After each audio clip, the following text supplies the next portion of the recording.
Welcome back. In this lecture, we will learn about the time travel capability of the Delta Lake. We will do some hands-on to understand how time travel works in the Delta Lake, and at the end, we will discuss what are the benefits of the time travel capability in the Delta Lake and when to use it. So let's start. So I am in my Databricks free edition. Let's go to the course folder and Delta Lake. And I have created one notebook for the demo time travel in Delta. Let's open that. To run code in this notebook, we need to connect a cluster, and serverless cluster of the Databricks free edition is just fine for this work. Before we start, let me set the catalog and the schema. So all the tables that we are creating goes into the default database in the workspace catalog. So give you a demo of the time travel and understand what is time travel and how it works in Delta Lake. We will need one table with a meaningful history of operations on that table. So we can look at the table, look at the versions, history, and understand the timetable. So for this purpose, I'm going to create one table here. The table name is employees, and it is created using Delta. So it will be a Delta table. And as soon as we create a table, you already learned that the first transaction on the table is complete, and it should create a version 0 of the table with the create or replace table statement. No data will be there, but version 0 is created. Now let's assume that we have an initial list of employees, 8 employees, and we are loading it into the same employees table. So let me run this, and this statement will create version 1 of the table with 8 records, 8 employees in the table. Now I want to wait for a few seconds and then execute a second transaction on the table. And in this transaction, let's assume we have a requirement to adjust salaries of all the engineering employees by 10%. So we have an update statement here, update employees. So let me run this second transaction also. Now let's assume after some time or a couple of days, we have a new joinee, a new guy joined in our organization. So we need to insert one more record for that new joinee. And let's run this. And we created one more transaction, right? And then let's assume that after some time, one employee is terminated. He is leaving the organization. So his employment contract is terminated. So we have one more update statement for employee ID 6, and his status is terminated. That's all. We have 4 or 5 transactions executed on this. Now, if you want to look at the history of the Delta table, you can run describe history table name, and you will see the entire history of the transactions on the Delta table. So let's run it, and we can see 0 to 6 versions are created. How? First version number 0 was create or replace table. Then version 1 was created for write, records were inserted. That created version 1. Then we updated, given a hike to the engineering department for 10%. So that update is created here, and we got a version 2. You can also get some idea here. Look at the predicate. Department ID this equal to engineering. So this predicate was used. We filtered only those records for the engineering department. And if you scroll further, you will see operation matrices, which tells that in this operation we deleted one file, right? And we added one file and updated 4 records in that process, right? So you can get some idea of what actually happened in this transaction. So if you look at it, what we created, version 0 for create, version 1 for insert, version 2 for update, maybe 10% increase. Then Databricks automatically executed one optimize operation and created version 4.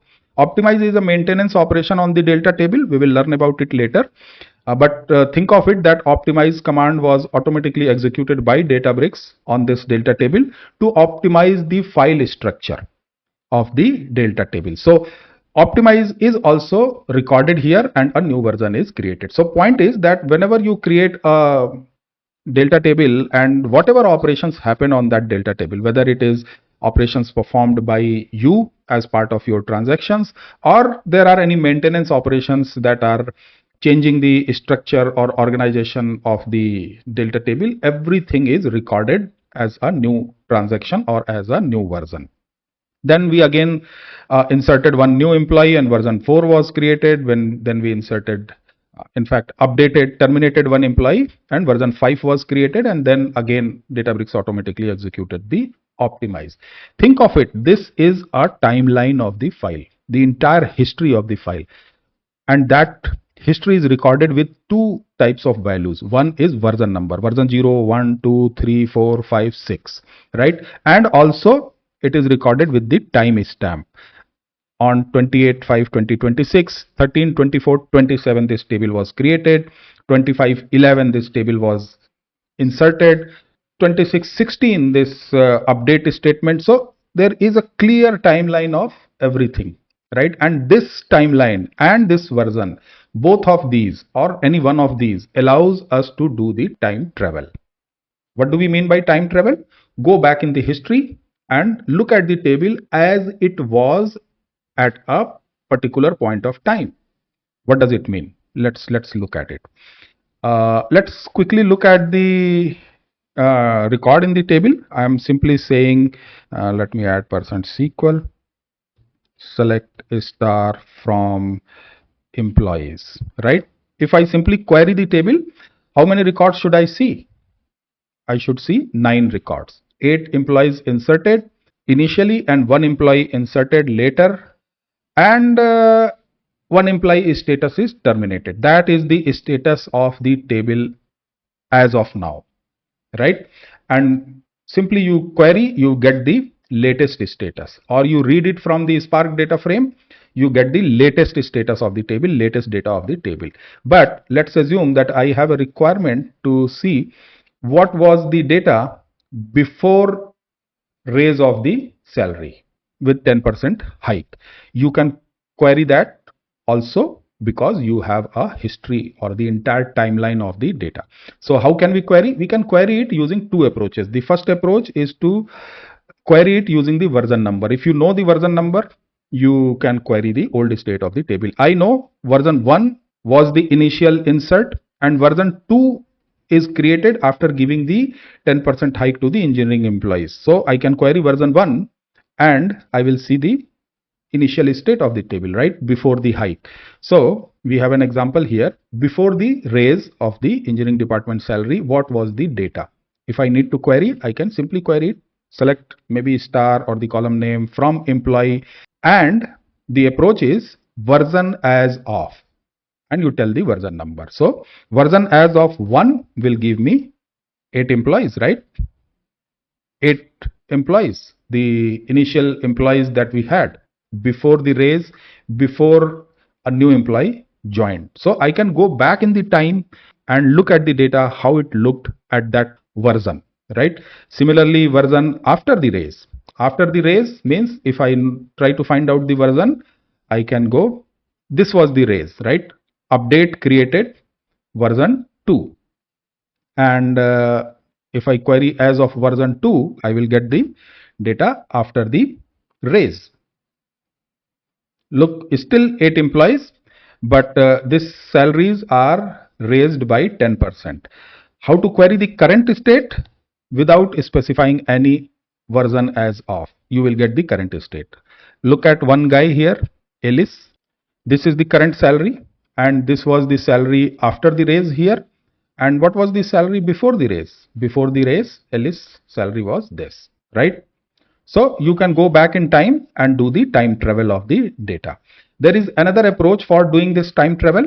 One approach is go and query it by the version number. If you don't know version number, then you can query by time also. If you have some idea of what was the time when we added one more employee, right? So you can query the table based on the time also.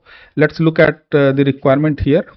The requirement is to query the employee timestamp as of, right? And you can paste the timestamp here. So which one do we want to query?